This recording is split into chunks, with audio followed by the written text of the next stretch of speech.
Good morning, children. Today let me continue the remaining part of the central government. Now let this says about the Speaker, Attorney General of India, Judiciary. Okay. Now the Speaker. The Lok Sabha is presided over by the Speaker who is elected by its members. அது speaker அப்படின்னா சபாநாயகர் அப்படின்னு சொல்கிறது அவர் தான் இந்த லோக்சபா வந்து தலைமையேற்று நடத்தக்கூடியவர். அதனுடைய மெம்பர்ஸ் தான் இந்த ஸ்பீக்கரை வந்து எலெக்ட் பண்ணுவாங்க. The office of the speaker occupies an essential position in our parliamentary democracy. Parliamentary டெமோக்ரஸியில் அதனுடைய அந்த ஸ்பீக்கர் அப்படிங்கிற ஒரு பொறுப்பு வந்து எவ்வளோ முக்கியத்துவம் வாய்ந்தது. The speaker continues to be in the office even in the houses dissolved till a new speaker is elected by the new Lok Sabha. அதாவது லோக்சபா வந்து கலைக்கப்படும் போதும் அதனுடைய ஸ்பீக்கருடைய கண்டினியூவாக அவர் வந்து பதவியில் இருப்பார் புதுசாக. அதாவது லோக்சபா ராஜ்யசபா ரெண்டும் வந்து டிசால்வும் ஆகும்போதும் நியூ ஸ்பீக்கர் எலெக்டட் பண்ணி அவங்கள வந்து நியமிக்கும் வரையிலும் ஆல்ரெடி இருக்கக்கூடிய ஸ்பீக்கரை வந்து பதவியில் வச்சிட்ருப்பார். The speaker presides over a joint sitting of the two houses of parliament. He has the power to decide whether a bill is money bill or an ordinary one. ஒரு மசோதா வந்துச்சு அப்படின்னா அது மணி பில்லா இல்லை ஆர்டினரி பில்லா அப்படிங்கிறத வந்து டிசைட் பண்ணக்கூடியது speaker. While the office of speaker is vacant of the speaker is absent from the sitting of the house. அது ஸ்பீக்கர் வந்து ஆப்சண்ட் ஆகக்கூடிய அது காலியாகும் பட்சத்திலோ அல்லது அந்த பதவி காலியாகும் பட்சத்திலோ அங்கே வந்து டெப்டி ஸ்பீக்கர் வந்து ப்ரெசிட் பண்ணுவார். Okay. Next powers and functions of the parliament. இந்த ஸ்பீக்கர்னுடைய பார்லிமெண்ட்டினுடைய பவரும் ஃபங்க்ஷனும் என்னென்ன. The parliament of India has the functions of legislation, overseeing of administration, passing of budget, ventilation of public grievances, discussion of various subjects like development plans, international relations and internal policies. அதாவது நாடாளுமன்றத்தில் சட்டம் இயற்றக்கூடியது, நிர்வாகத்தை மேற்பார்வையிடக்கூடியது, budget அதாவது வரவு செலவு திட்டம்னு சொல்கிறோம் இல்லையா, அதை வந்து நிறைவேற்றக்கூடியது. அதே மாதிரி பொதுமக்களினுடைய பப்ளிக் கிரீவன்சஸ் பொதுமக்களினுடைய குறைகளை போக்கக்கூடியது. அதே மாதிரி வேறையா சப்ஜெக்டை பற்றி டிஸ்கஸ் பண்ணுறது, அதாவது டெவலப்மெண்ட் பிளான் வளர்ச்சி திட்டம், சர்வதேச உறவுகள், வளர்ச்சி திட்டம், கொள்கைகள், இன்டர்னல் பாலிசிஸ் உள்நாட்டு கொள்கைகள், இதை பற்றி முடிவெடுக்கக்கூடியதெல்லாம் parliament. Parliament is also vested with powers to impeach the president and to remove judges of the supreme court and high courts, chief election commissioner and controller and auditor general of India in accordance with the procedure laid down in the constitution. அதாவது ஒரு குற்றச்சாட்டுகள் president மேலேயே ஏற்படும் பொழுது அதை விசாரிக்கக்கூடிய உரிமை யாருக்கு இருக்குது அப்படின்னா பார்லிமெண்ட்டுக்கு இருக்குது. அதே மாதிரி அந்த ஹை பொசிஷனில் இருக்கக்கூடிய சுப்ரீம் கோர்ட் ஜட்ஜாக இருக்கட்டும், ஹை கோர்ட் ஜட்ஜாக இருக்கட்டும், சீஃப் எலெக்ஷன் கமிஷனாக இருக்கட்டும், ஆடிட்டர் ஜெனரலாக இருக்கட்டும், அவங்க ஏதாவது குற்றங்கள் அவங்க மேலே நிரூபித்தா அவங்கள பதவியிலிருந்து விலக்கக்கூடிய உரிமையும் பார்லிமெண்ட்டுக்கு இருக்குது. அதே மாதிரி the parliament has the power to change the boundaries of the state. ரெண்டு மாநிலங்களுக்கு இடையே ஏற்படக்கூடிய பவுண்ட்ரிஸ் எல்லை பிரச்சனை ஏற்படும் பொழுது அதை தீர்க்கக்கூடிய அதிகாரமும் பார்லிமெண்ட்டுக்கு தான் இருக்குது. இது வந்து 4th டீட்டெயில் கொஸ்டின்ஸாக இருக்குது, powers and functions of the parliament. Okay. Next attorney general of India. அதாவது இந்திய அரசினுடைய தலைமை வழக்குரைஞர் அப்படின்னு சொல்கிறது. இவங்களுடைய அதிகாரங்களை பற்றியும் இவங்களுடைய பதவியை பற்றியும் சொல்லக்கூடியது article 76. He is the highest law officer in the country. He is appointed by the president. இவர் வந்து பிரசிடென்ட்டு தான் இவரை வந்து அட்டர்னி ஜெனரலை வந்து அப்பாயின்மெண்ட் பண்ணுவார். அதே மாதிரி இந்தியாவினுடைய ஹையஸ்ட் லா ஆஃபீஸர் அப்படின்னா attorney general. He must be a person who is qualified to appointed the judge of supreme court. இவருக்கு வந்து குவாலிஃபைடு அப்படின்னா ஒரு ஜட்ஜுக்கு எப்படி சுப்ரீம் கோர்ட்டினுடைய ஜட்ஜுக்கு என்னென்ன குவாலிஃபைடு இருக்கோ அந்த குவாலிஃபைடு அட்டர்னி ஜெனரலுக்கு வேணும். He may be removed by the president at any time. அதே மாதிரி பிரசிடென்ட் வந்து எனி டைம் அவரை வந்து ரிமூவ் பண்ணுறதுக்கும் அதிகாரம் இருக்குது. He may also quit his office by submitting his resignation to the president. அதே மாதிரி ஏதாவது ஒரு காரணத்தால் இவரே பதவி விட்டு விலகிறாரு அப்படின்னா ரெசிக்னேஷன் லெட்டரை பிரசிடென்ட்டுக்கு சப்மிட் பண்ணணும். Okay. Next duties and functions of attorney general of India. Attorney ஜெனரலுடைய டியூட்டிஸும் ஃபங்க்ஷனும் என்ன? To give advice to the government of India upon such legal matters which are referred to him by the president. அதாவது இந்தியாவினுடைய அரசியலமைப்பு சட்டத்தின்படி ஏதாவது legal மேட்டராக வந்து ரெஃபர் பண்ணுறாங்க அப்படின்னா அதை வந்து பிரசிடெண்ட்டுக்கு இவர் சொல்லுவாங்க. Attorney general of India has the right of audience in all courts in the territory of India. Further, we have the right to speak and to take part in the proceedings of both houses of the parliament. both houses-லையும் இவர் வந்து proceeding பண்ணக்கூடிய அதிகாரம் இவருக்கு இருக்குது. the joint sitting and any committee of the parliament of which he may be named a member but without a right to vote. இவருக்கு அந்த பேசக்கூடிய அதிகாரம் இருக்குது, ஆனால் அந்த ஓட்டு அளிக்கக்கூடிய இது கிடையாது. He enjoys all the privileges and immunities that are available to a member of parliament. அதாவது அவர் வந்து குடியரசுத் தலைவருக்கு பதவி விலகல் கடிதத்தை வந்து அளித்துட்டு அதுக்கப்புறம் பதவி விலகலாம். Next judiciary.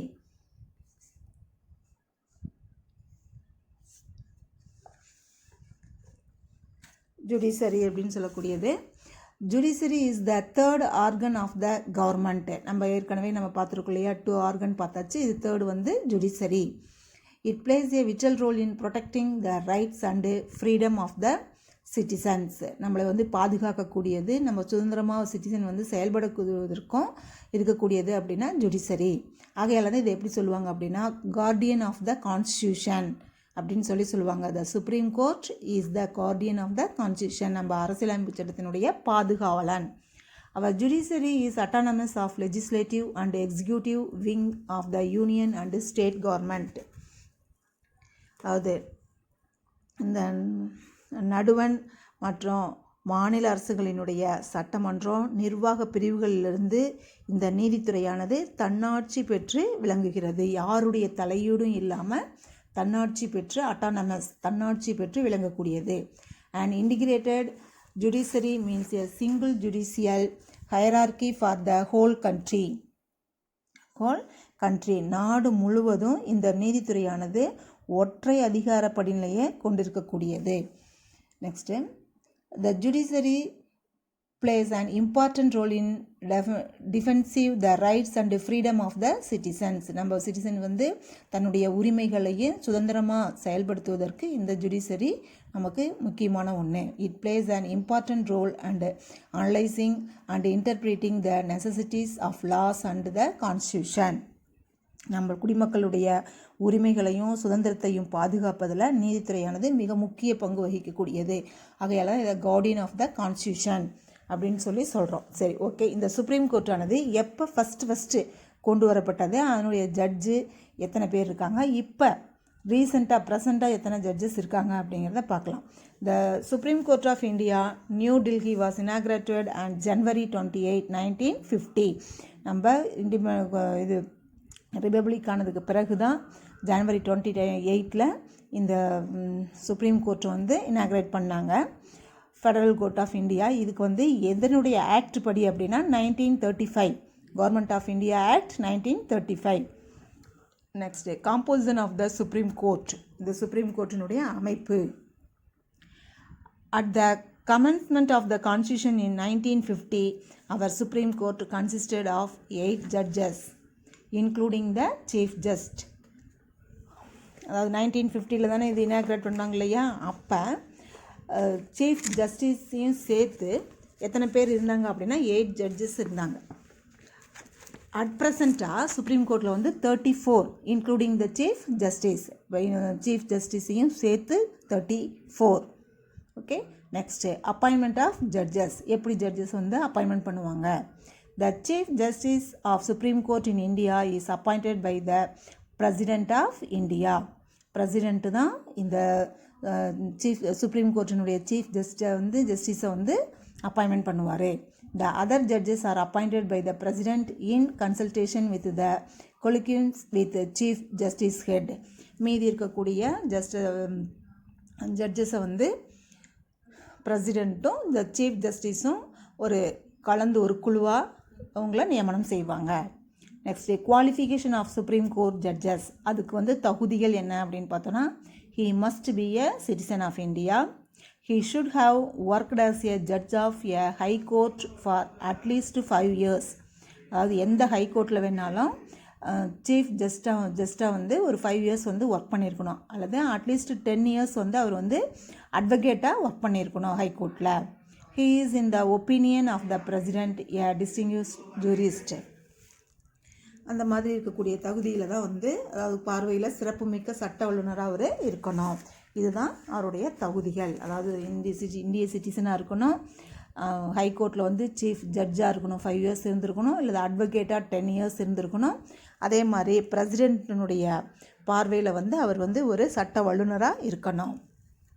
Next, the constitution also provides for the appointment of judges to the supreme court and ad hoc basis, அதாவது தற்காலிக அடிப்படையிலையும் இது வந்து அரசியலமைப்பு சட்டம் வந்து வழிவகை செய்யுது. இந்த மாதிரி நீதிபதிகளை வந்து உச்சநீதிமன்ற நீதிபதிகளை தற்காலிகமாகவும், அதாவது டெம்பரவரி போஸ்ட் நம்ம சொல்லுவோம் இல்லையா, அந்த மாதிரி நியமிக்கிறதுக்கும் இது வழிவகை செய்யுது. The chief justice and other judges of the supreme court hold the office up to the age of 65 years. அவங்களுக்கு வந்து ஏஜ் அப்படின்னு பார்த்தோன்னா 65 years. The judges of the Supreme Court can resign before the term by giving the resignation in writing to the President. இவரும் தன்னுடைய resignation லெட்டரை வந்து பிரசிடெண்ட்டுக்கு submit பண்ணணும். The Parliament also has power to remove the judges by invoking impeachment provisions. அதாவது parliament வந்து இவர் மீது ஏதாவது இம்பீச்மெண்ட், அதாவது குற்றச்சாட்டுகள் நிரூபிக்கப்பட்டால் இவரை வந்து பதவி நீக்கம் செய்வாங்க. The Supreme Court has its permanent seat in New Delhi. Supreme கோர்ட்டினுடைய பர்மனன்ட் சீட் எங்கே இருக்குது? நியூ டெல்லி. அதே மாதிரி ஒவ்வொரு ஸ்டேட்லேயும் அதனுடைய ஹெட்டில் இருக்கும். அப்போ நம்ம தமிழ்நாட்டுக்குன்னா Chennai high court. It may also sit and other place in India which may be decided by the chief justice of India with the approval of the president of India. Chief justice பார்த்தாங்க, சுப்ரீம் கோர்ட்டினுடைய chief just வந்து அவர் வந்து decide பண்ணலாம். வேறு இந்தியாவினுடைய எந்த மாநிலங்கள்லையும் அதை வந்து நம்மளால் அந்த கோர்ட்டை வந்து கொண்டு வருவதற்கு பிரசிடெண்ட்டுக்கு வந்து அப்ரூவல் வாங்கினா அவர் வந்து நடத்தலாம். Okay, next powers and functions of the supreme court. அப்போ சுப்ரீம் கோர்ட்டினுடைய powers and function. Original jurisdiction, அதாவது தனக்கே உரிய நீதி வரையறை அப்படின்னு சொல்லக்கூடியது, அதுதான் ஒரிஜினல் ஜூரிஸ்டிக்ஷன் அப்படிங்கிறது. The causes which are brought directly in the first instance to the Supreme Court come under original jurisdiction. அதாவது ஃபஸ்ட்டு அந்த சுப்ரீம் கோர்ட்டில் வந்து கேஸ் வந்து ஃபைல் ஆகுது இல்லையா, அதை தான் ஒரிஜினல் ஜூரிஸ்டிக்ஷன் அப்படின்னு சொல்கிறது, அதாவது தனக்கே உரிய வரைமுறை அப்படின்னு சொல்கிறது.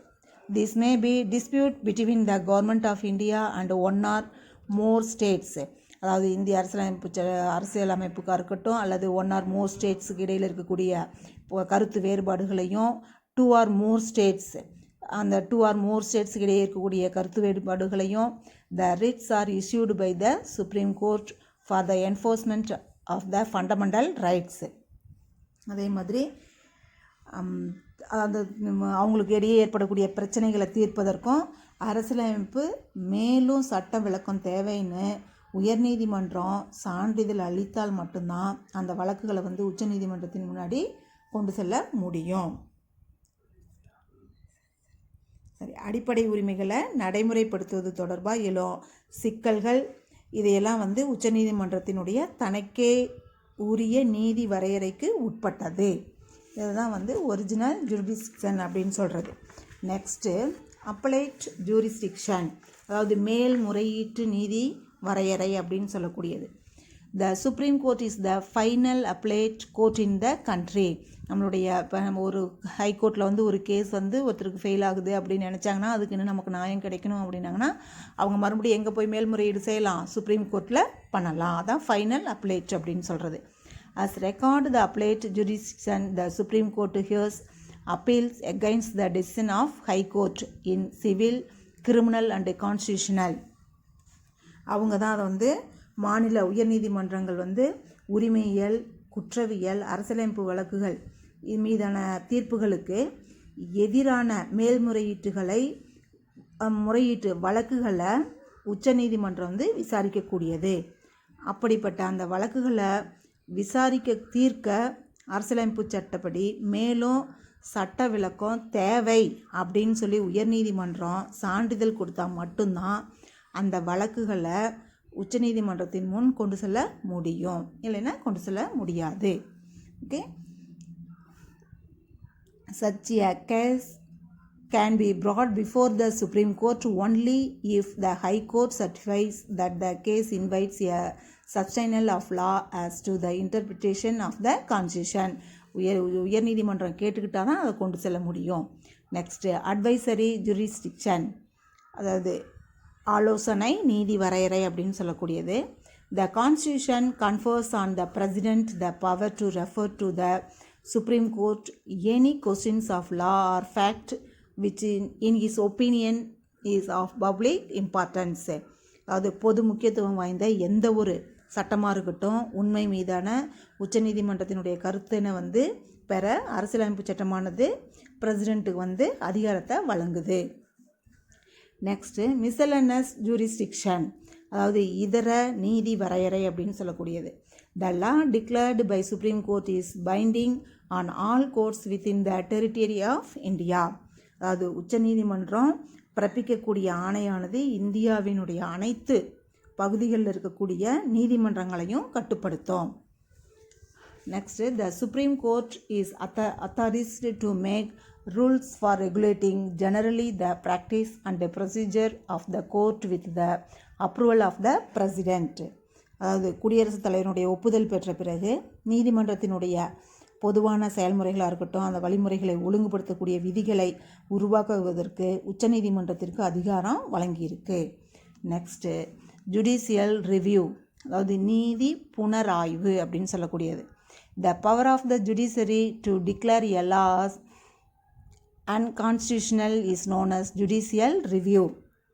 அதாவது ஒரு சட்டத்தை அரசியலமைப்பு சட்டத்திற்கு முரணானது அப்படின்னு சொல்லக்கூடிய அதிகாரம் யாருக்கு இருக்குது அப்படின்னா சுப்ரீம் கோர்ட்டுக்கு மட்டும்தான் இருக்குது. The supreme court enjoy this power.